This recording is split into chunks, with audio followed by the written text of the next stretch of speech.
it's something that we sort of think of as an unshakable belief or like a central belief or like a tenet. So when we talk about somebody being dogmatic in day-to-day world, we mean somebody who like believes something and like won't be shaken off of it, and it like forms their worldview. In this case, this is not meant as an issue of faith, but rather as an issue of observation. You know, if we got new evidence that contradicted this, the entire point of the scientific mindset is that we're supposed to change our beliefs when the evidence changes. But based on the current evidence, our best understanding, our central dogma of molecular biology is that DNA codes for sequences of amino acids. Now, sometimes if I taught you grade 10, I start talking about this as early as grade 10. And if I taught you grade 11 biology, even though it's not explicitly in the curriculum, I start talking about this. Even then, because I think it's helpful to understand how we talk about DNA being a blueprint. What's that mean? All DNA does is it codes for sequences of amino acids. So a sequence of DNA codes for a sequence of amino acids. Amino acids form what type of molecule? Which are the building blocks of what?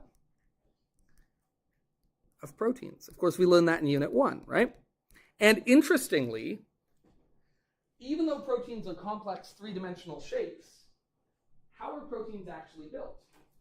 To just look at it, you go, oh wow, there's a big complicated three-dimensional molecule. But we know, how does a protein actually form into that 3D shape? We sort of think it as a four-step process: primary, secondary, tertiary, and quaternary structure. By the time you get to quaternary structure, you have a functioning protein like ATPase or like ATP synthase or like membrane proteins or whatever. But what's the primary structure? How do you actually make a protein? Yeah, I always say that protein is more like building something with a 3D printer, the filament type, where it makes it in a long chain and it folds into shape, right? So a sequence of amino acids will form a chain of amino acids, which will then fold into a protein. So these are the building blocks of proteins, and the central dogma is this, that one gene codes for one polypeptide. Not one protein. Obviously, what's polypeptide mean? Poly means many, and peptide refers to the peptide bond between amino acids. So many, and then peptide refers to amino acids. So when I learned biology, we used to start by teaching what we called the one gene, one protein dogma. And by then, don't get me wrong, it was already understood that that was an oversimplification, but we don't even bother teaching that anymore because it's really an oversimplification. And we're going to learn about why today. But the basic idea is this. The basic idea is that we have a cell, and inside the cell we have a nucleus, and inside the nucleus we have DNA, and I'm not going to show it as chromosomes because during interphase, during cell life, it's not in that 700 nanometer fiber that makes up those big visible chromosomes. It's often as low as in the 30 nanometer fiber, which is very much exposed. That kind of beads on a string model. But here we have the DNA in the nucleus.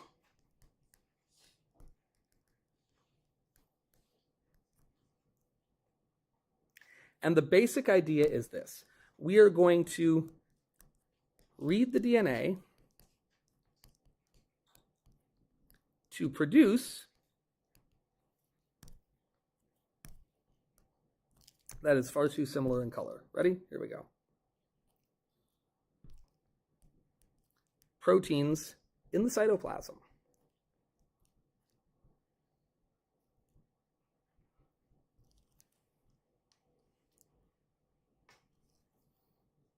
So what's that look like? We're going to learn the whole method today, but basically, here's the Coles Notes version. If you stop paying attention after this, but you got this down, you'd know the fundamentals of the note, even if you didn't know all the details. Genes from DNA are transcribed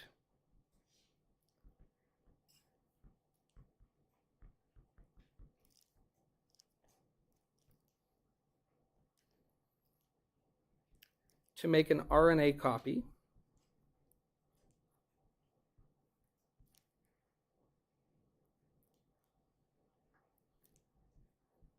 this RNA copy leaves the nucleus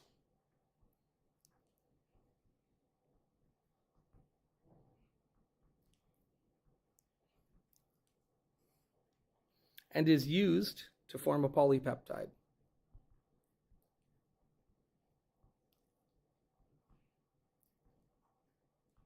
And we call that translation.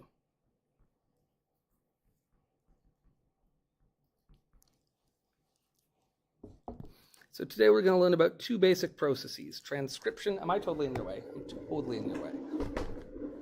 Transcription and translation. To do this, it's really going to help us to understand that we have these two structures, DNA and RNA. So over here we have DNA. And the biggest thing to there's three main notes here. The sugar is deoxyribose. You maybe don't even need to write that if you know that confidently. It's double-stranded. You maybe don't even need to write that if you know it confidently. And these are anti-parallel complementary strands. And then the last thing I'm going to say here is thymine! Exclamation mark. And what do I mean by that?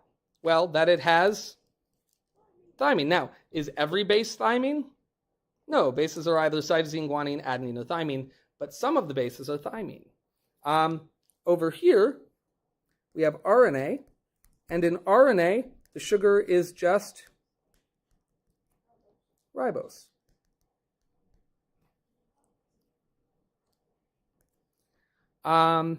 It's single-stranded, which leaves the nucleotides more exposed.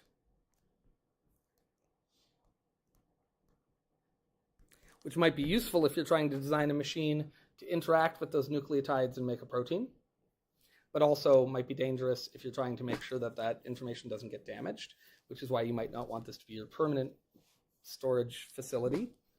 And thymine, more like no way mean, what? Instead we have uracil. Functionally, it's so important so often to understand. It's not like uracil gives this some major different functionality than thymine. It's just that this shows us that these have diverged from each other evolutionarily. And in this case, RNA is much more ancient than DNA in being part of living cells. Does that make sense? We actually think the earliest cells before they had proteins had RNA, working not only as information storage, but also as enzymes themselves. RNA is interesting because it works as energy storage, but unlike DNA, which is so stable that kind of like the noble gases, it doesn't interact with much stuff. RNA, because of all these exposed bases, is actually very interactive, and there's some metabolic processes in our body that aren't catalyzed by enzymes, they're catalyzed by RNA. In fact, there's a whole class of RNA that we consider the enzyme RNAs as opposed to information storage. So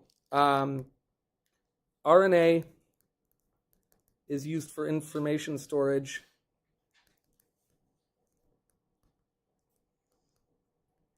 and as a catalyst. I should write the word and. I wrote the word and in my cheat sheet. I say cheat sheet as if it's cheating to prepare, but really it's just my notes. DNA is used for information storage, and that's all. And I've never seen any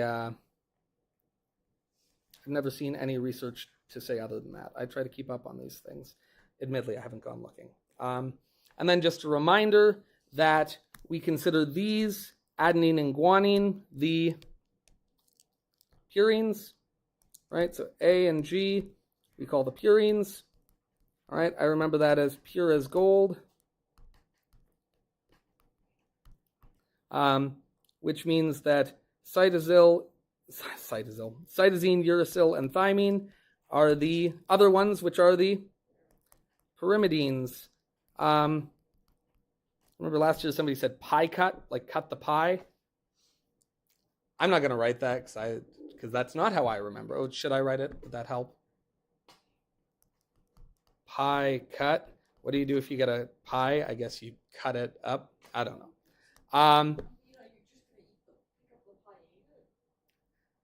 No, I mean, I would. Listen, look at me. Everyone look at me. Look at me.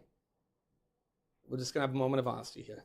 Hands up if you ever not had cutlery and eaten a piece of pie or cake using just your hands. This is a safe space. You can be honest. All right. Hands up if you've ever done so in the presence of another person.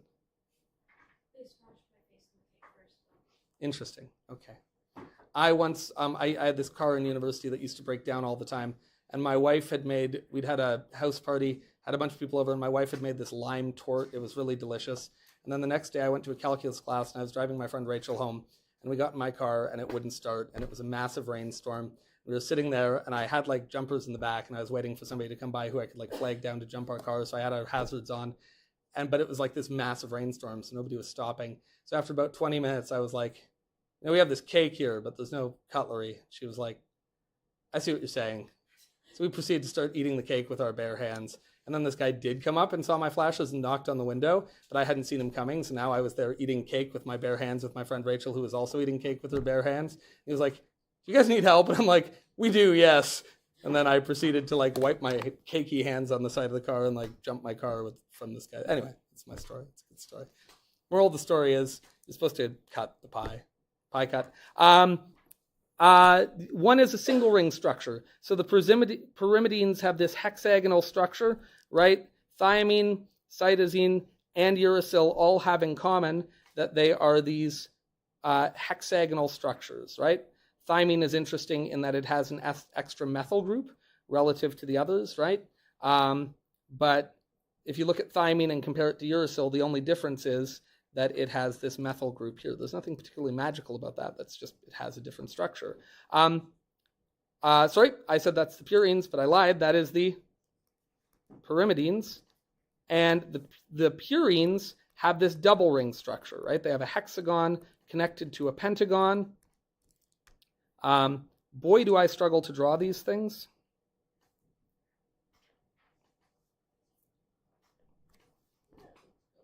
Good enough.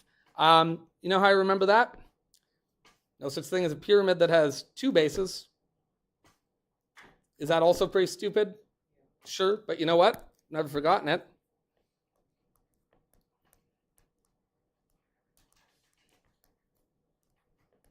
Now, you might point out, I've also never seen a pyramid that had a hexagonal base, to which I say, be pretty cool though, right? Okay, so that's our basic structure, right? Again, I can't stress enough, RNA is used all over the cell for all sorts of things. So let's quickly remind ourselves what this word transcription means. What does it mean to transcribe something? What does trans as a prefix mean? On the other side of, across, right? Across, or other side. I'm just going to go with other in this kind of way, like or like from one thing to another is a really good way to think of it, right? Like from one thing to another thing. And what does it mean to be a scribe? To write, right? So scription comes from scribe, which means to write. So really what it means is that we're making a copy of the DNA, but we're changing it from one thing to another thing. In music, if you transcribe music, it means like writing it down on a sheet music. So here's the basic idea then. Let's say we have some DNA here, and then we're going to have one section of that DNA, which is a gene that we are interested in. All right? Now, the reality is a gene would be much longer than that, but that's okay. That's for what we're doing here. There's our gene, right? And if we were to zoom in on that gene, oh, look at me, I'm zooming in. We would see A, C, C, G, and then we would see dots here. And then on the other side, what would be across from the A? T, G, G, C, right? But we're going to note that this is our gene. In other words, that is the coding strand. It's actually got the information we want on it. Do you know what we call the other strand?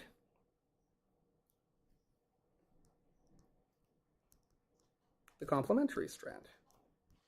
In other words, from it, we could figure out the code, but it itself is not the code. Does that make sense? Coding strand. I am so sorry. Looking at that, it looks like it says... Did somebody change the thickness? Did I change that? Oh, wow. I feel like somebody dropped my pen, and this time I think it wasn't actually me. I think it was one of my math students, because I often have them work. But the tip of it is all bent in now, and I feel like even if I press lightly, it acts now like I'm pressing really hard. Like I really have to press lightly now to get it to go light. Anyway. Okay, so here's what happens, is that the DNA is going to unzip in a similar manner to how it does so during translation, right? It will kind of open up here, and the section of the gene that we are interested in, the coding strand of it, is going to have an enzyme lob onto it. That enzyme, I've already used that color. Let's use a new color. Let's go with green. Green is good. And this is called RNA polymerase. Now, we've already used a polymerase. What polymerases have we used? DNA polymerase. And they read the DNA and made a DNA copy of it, right? This is going to read the DNA, and it's going to make an RNA copy of it. Does that make sense?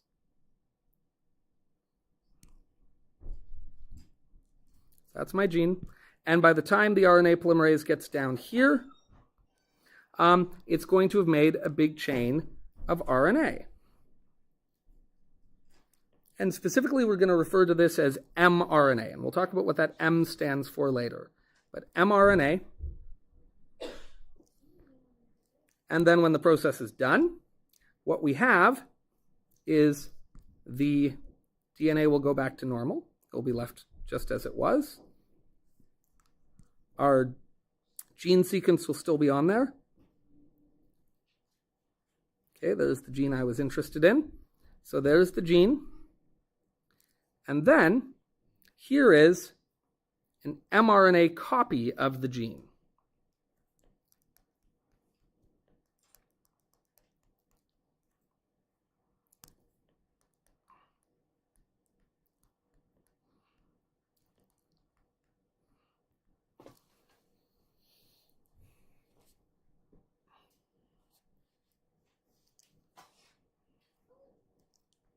How's that look?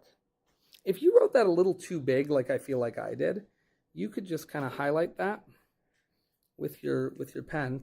You could shrink it down a bit, and that would fit a little nicer, and I feel like that would be beneficial if you wrote it too big. Because then what I'd say is that mRNA copy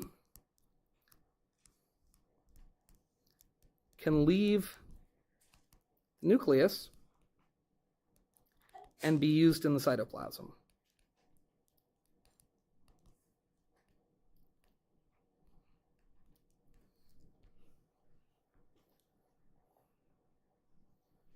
How's that feel?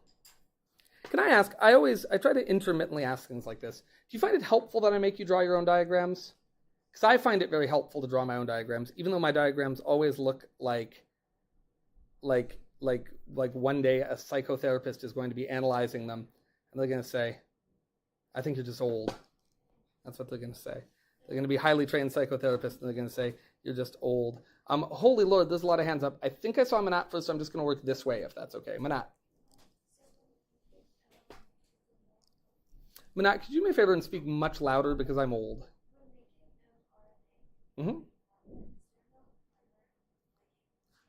Excellent question. We're going to answer that in just a minute when we get to the steps. But it is different. But we'll answer that in just a moment. Is that fair? Okay. Oh, okay. Do we feel better now? A stretch is a beautiful thing. Stretching is interesting. That's so like, you ever watch a baby stretch? Babies stretch. Like your dog. Does your dog stretch? I love when my dog stretches. I think it's adorable. Toby, also stretching? No. I feel like I've seen mRNA with like vaccines. Yeah, we'll get to that, but yes. I've been in the process of designing a whole lesson about vaccines, PCR, which is the way in which our most recent vaccines, the most recent round of vaccines, again, this isn't a political statement. Speaking as a scientific statement, vaccines are the single most, there's really only two things you could argue are the most important scientific contributions to mankind. In terms of like just what has allowed mankind to survive and thrive. And I think one would be artificial fertilizers, the Haber-Bosch process, without which we simply would not be able to do large-scale agriculture, without which you simply could not have 8 billion people on Earth. If we didn't have a way to artificially get nitrogen back into the soil as quickly as we do, we couldn't farm as frequently as we do, and we couldn't feed the human population. So the Haber-Bosch process is one of the two just great, massive, monumental scientific contributions. And then the other is vaccines, where throughout all of human history, a disease would come along every once in a while and wipe out 60, 70, 80% of the population. Look at what happened to the population of Europe in the bubonic plague, and then look what happened to the indigenous populations of North America when we came from Europe and brought diseases to which they hadn't acquired immunity, right? I mean, we simply, like, for all the violence of white settlers in North America, which is absolutely true, the fact of the matter is they killed a tiny percentage of the population of indigenous peoples, and then the measles wiped out the majority, and when I say the majority, estimates as high as 80% of the indigenous population, 80 out of every 100.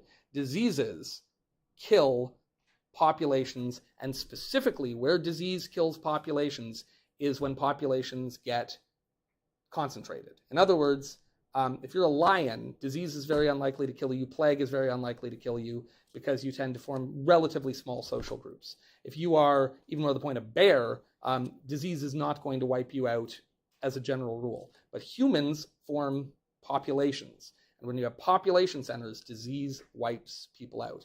And vaccines fundamentally change that. As recently as, the Spanish influenza of 1917, you're talking, that killed, they had just fought the First World War. The Spanish flu killed many times more people than the First World War, right? I mean, it's just devastating. And the technologies we developed in developing the COVID vaccine are going to drastically change the world. And the scary thing is, right now there's this big pushback, because everything becomes political, not to go back to politics, against vaccines. It's crazy. 10 years ago, 20 years ago, when you surveyed people about vaccines, 93% of people said vaccines were important to give your children. Then there was this push of crazies, and they can only be described as crazies because they were pushing absolute bullshit science throughout the early 2000s, linking vaccines to autism. A, this is nonsense. There's absolutely no evidence for it.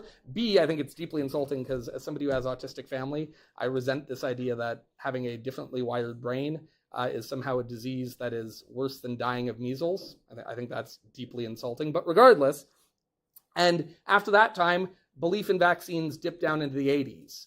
And then it was making its way back up into the 90s. And now post-COVID, about 70 to 73% of people in surveys say that they believe vaccinating your children is important.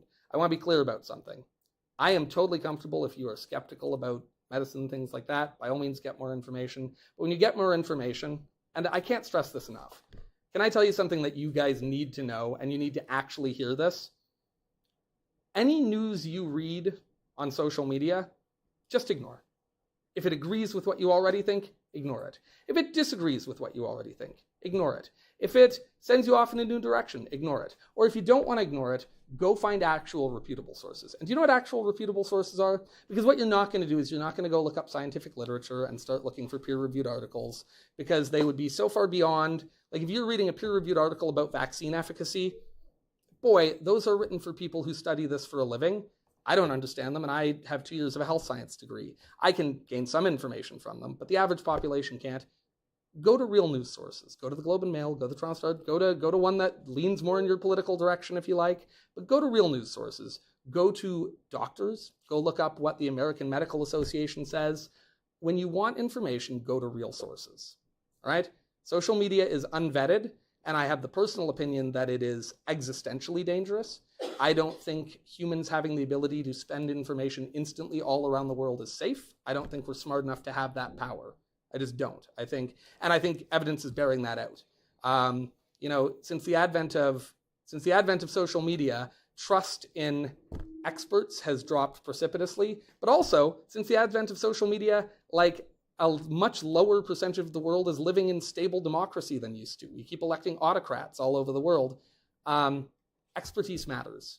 Vaccines are overwhelmingly safe, which doesn't mean they're perfectly safe, by the way. Nothing is perfectly safe. There is absolutely risk. And if somebody says, I have somebody who had an allergic reaction to a vaccine, they're not lying. They're not making that up. I mean, they may be, but they probably aren't, because absolutely people do. Like anything else, people have allergic reactions to things, and it's obviously tragic, and we want to work to prevent that. But the fact of the matter is the cure is much, much, much, much, much safer than the disease for everything we are currently vaccinating for, and the best experts in the world spend a lot of time arranging that. So we're going to do a day on vaccines, but God, I can't stress enough. By all means, if you're somebody who feels the need to do your own research, go nuts, but then do actual research. Don't hit YouTube and social media, I promise. The idea that some idiot with a YouTube account is going to figure something out that a team of experts who spent collectively thousands of years between them learning to be experts in their field in molecular genetics hasn't is pretty ridiculous, and you should be smarter than that. You need to be smarter than that. And you need to encourage your family and friends to be smarter than that, because I get it. Things are scary and dangerous, but we live collectively as people, and the problem with vaccines is this. 80% of people get a vaccine, about 90% of people are protected. 90% of people get a vaccine, about 100% of people are protected. The virus just doesn't have room to spread. 60% of people don't get a vaccine, and that remaining 40% have almost no protection. They're vulnerable to it. And we're already seeing outbreaks around the world of diseases that had basically been wiped out. We're seeing kids die of measles again in the United States of America, the richest country on earth. That's ridiculous. That's inexcusable. And there's no reason for it except people arrogantly choose to trust their own insecurities or trust their own research over trusting experts. And don't get me wrong, experts get things wrong. They've got things wrong in the past, and they'll get things wrong again in the future. And caution is fine. Caution's to be thing. But something like the measles vaccine, we've been using this for decades and decades and decades and saving lives. Inexcusable. Anyway, let's get to this. Manat asked, what does this look like? And we're going to start with the idea of comparing bacteria and humans. And the reason I want to do that is this looks different if our basic genetic information is RNA or DNA. So of course we know that here we're talking about DNA, right? And in bacteria, we have this very specific pattern of something called promoters. TTA-GCA.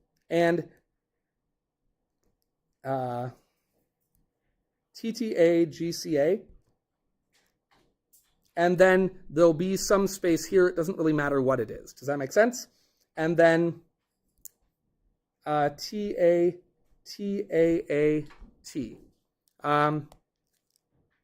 Sometimes called TADAT and TAGACA. It doesn't matter. These X's don't mean there's not base pairs there. It just means that it doesn't really matter what it is. And then you might have, I don't know, A, G, C, T, C, G, C, T. And then we would have the complementary strand here. So we're still talking about bacteria that would have DNA. Some bacteria have RNA as their thing. Does anyone feel like I need to draw out the whole complementary strand letter by letter? Like, is that useful? If I start going A, T, C, G, T, also X's, because this could be anything. A, T, also X's, because this could be anything. And then T. Did I screw one up? What did I screw up? Oh, where? Not there. That was right. Here? There. Oh, those should be obviously opposite. So that should be T and that should be A. Sorry about that. Okay. So here's what's noteworthy. These sections here are called promoters.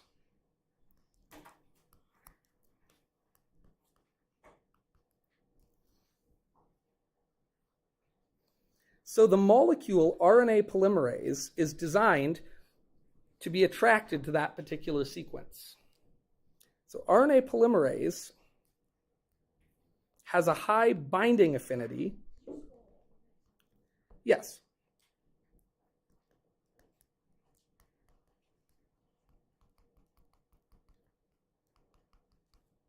For these sequences.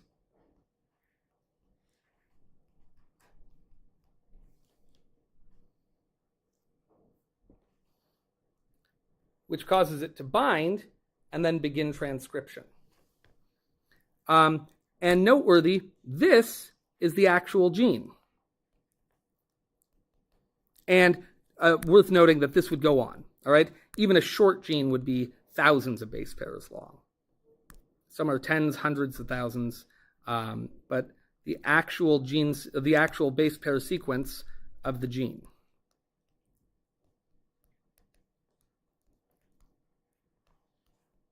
And the thing to note then is that the promoter is ahead of the gene.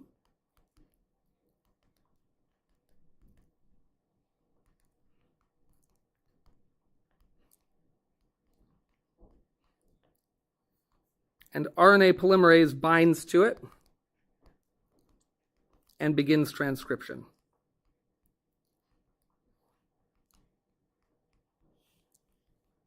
Now, this also means that the transcription starts with some junk DNA, right? If you look here, there is a gap between the promoter and the actual gene. This will get transcribed.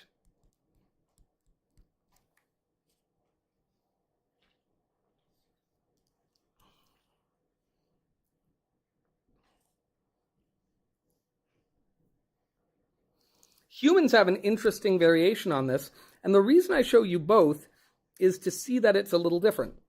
See, that is TTAGCA and TATAAT. Those are very highly specific. I should say that some bacteria have variations on that, but humans have a very highly specific segment, which is called the TATA box, TATAAA, and then there are 10 base pairs between that and the actual gene of interest, which could be, I don't know, TAC, CGA.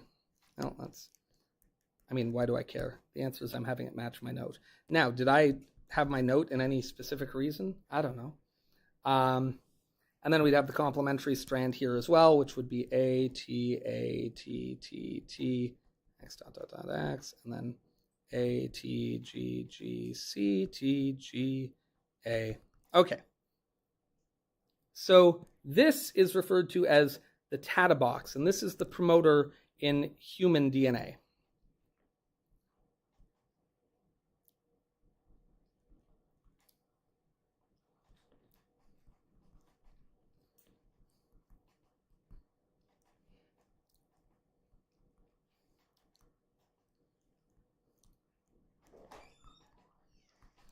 And this is evolutionary. Things that are more related to us will have a more similar promoter, and things that are less related to us will have less similar promoters. In humans, there's 10 base pairs between the promoter and the gene. And again, the purpose of the promoter is that RNA polymerase is designed to identify that sequence and bind at that spot. This is important because it makes sure that it always binds at the beginning of the gene, not halfway through it. Does that make sense? Yeah.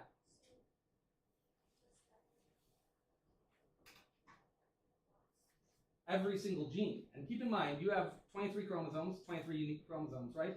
And on each one, there's thousands of genes, sometimes tens of thousands of genes. This sequence would appear at the beginning of each gene as an indicator to RNA polymerase to bind and begin transcription. Did that answer your question? So every gene has to have a promoter. And again, we said epigenetics is the study of how DNA gets, like what genes get transcribed and what don't. There are other sequences on the DNA ahead of the gene that also indicate how often it will get used. That is an emerging science that is still very much being studied. You can imagine this is very complicated stuff to study, to figure out how enzymes interact with our genome. So we know about the TATA box being how DNA polymerase binds to it. We still don't fully understand what regulates how this DNA gets unwound in the first place. We have some understanding of the mechanism, but not an understanding of how does it know, oh, hey, we're under stress. We need to start running. We better start transcribing more enzymes to do with ATP production, like stuff like that. Like this is all happening at a fast pace, and different genes are being used in different cells and at different times. And how that's managed is a complex system that we don't totally understand. Did that answer your question at all? Okay. We're going to talk next about something called transcription factors. This is the next piece of this. RNA polymerase also interacts with proteins that bind to the DNA that either encourage it to bind to the promoter or inhibit it from doing so. So RNA polymerase also interacts with enzymes. Remember, enzymes are proteins as a rule that bind to the DNA.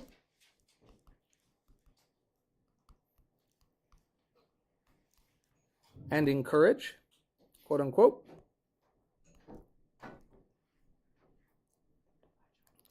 hi, bye, how's it going? How's your weekend? I'm doing well, thanks. That encourage or inhibit DNA polymerase to bind to the promoter.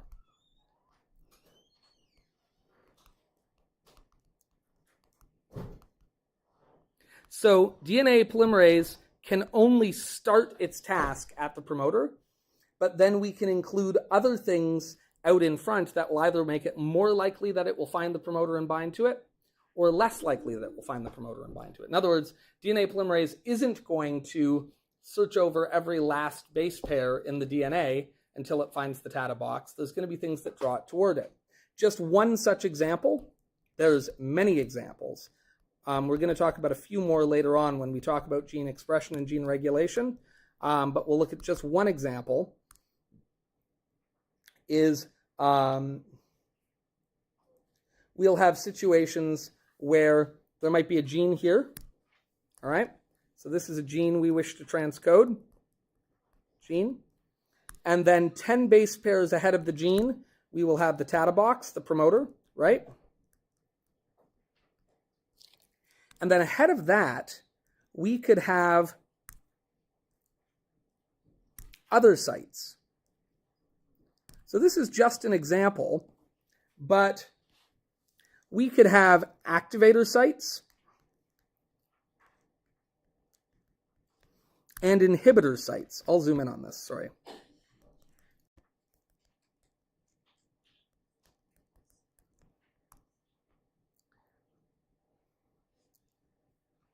And potentially, a protein could come and bind here. If a protein binds at the inhibitor site, RNA polymerase will be prevented from binding to the promoter, and the gene won't get transcribed. On the other hand, if a protein is bound at the activator site, it will actually attract RNA polymerase to the promoter and cause it to bind. Yeah. Maybe I was paying attention to other stuff now. To bind to the probate? Promoter. No, up in the actual probate. Wow. Don't know what I was doing there. I'm so sorry about that. So, in this example,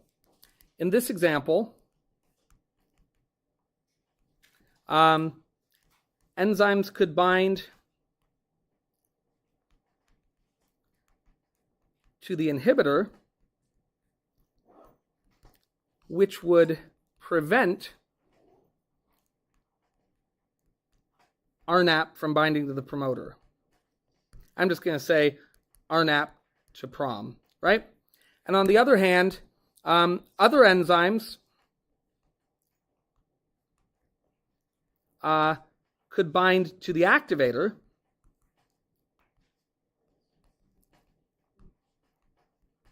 attracting RNA polymerase.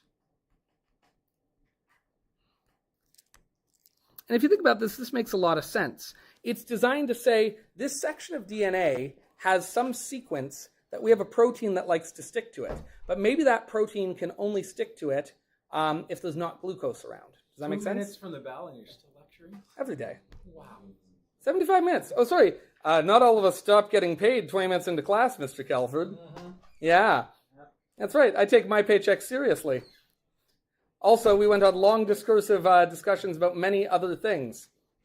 My class appreciates my commitment to teaching. Quiet, you. Admit it. You enjoy my lecture style. I think I'm preparing you well for university, where professors just talk a lot. And sometimes about unrelated things. Okay, but I want to make sure, we'll talk about the rest tomorrow, but I want to make sure we get this basic core idea down. Do we get the idea that this is a segment of DNA? This might be like AGG, CCC, TAGA, whatever. But it's designed so that there's an enzyme in your cells that can say, I'm going to bind here. And when that happens, it makes this get transcribed more readily, much more readily. And this would have the opposite effect. How much better a teacher would I be if I didn't get on discursive topics and were more time efficient? 3 times better? 5 times better? Because can I tell you one thing I think? This is just before you go. Want my hot take? 75 minutes is actually too much time to have new science or new math content thrown at your brain. And the real sweet spot's actually about 45 minutes. But I've also found that if you just do it 45 minutes straight and then give people 30 minutes at the end, that time is both unproductive but also almost counterproductive, where it seems to turn into forgetty time. So my basic thing I've learned in teaching is that if I can stretch there is a method to the madness, so there's also just a lot of madness. I don't know. You can tell me. I'll say this. My science students go on to university and they do okay. They don't flounder. They're doing all right. So that's encouraging, right? You in particular, you're going to make me look good. You're going to be one of these ones where I'm like, Toby, I'm going to need you to send me like your transcript. I'm going to post it up on the wall and be like, East Hill Science, getting the job done. And then we'll ignore all the ones who go and like flounder miserably. We just won't talk about them. How you doing, kid? Sorry? Those are some serious boots, but you are not tall. I hate to tell you this. I just slouch like an old man because my spine is decomposing. You are looking tall. How you doing? How's your weekend? Did you just bark at me? Was that you? No, oh. I said Lily. Oh. Yeah, give me a sec. I'm streaming, so you don't want to talk about it right now. Oh, yeah.